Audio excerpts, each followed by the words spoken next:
بسم اللہ الرحمن الرحیم۔ السلام علیکم ورحمۃ اللہ وبرکاتہ۔ قرض اور تنگ حالی سے نجات کی دعا۔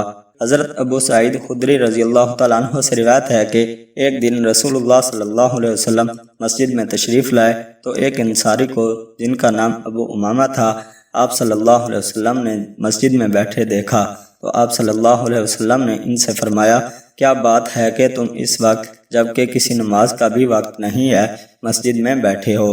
تو انہوں نے عرض کیا، حضرت صلی اللہ علیہ وسلم مجھ پر قرضوں کا بوجھ ہے اور فکروں نے مجھے گھیرے رکھا ہے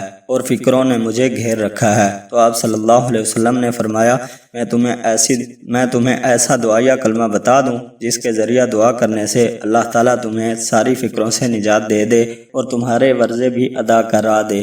ابو امامہ رضی اللہ تعالیٰ عنہ نے بیان کیا کہ میں نے عرض کیا، حضرت صلی اللہ علیہ وسلم ضرور بتا دیں۔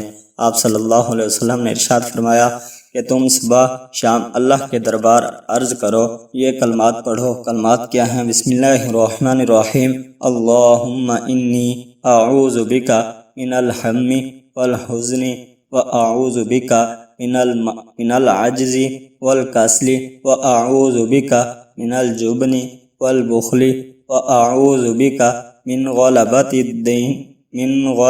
الدین وقہر الرجال۔ اس کا ترجمہ ہے، اے اللہ میں تیری پناہ چاہتا ہوں فکر اور غم سے اور نکمے پن اور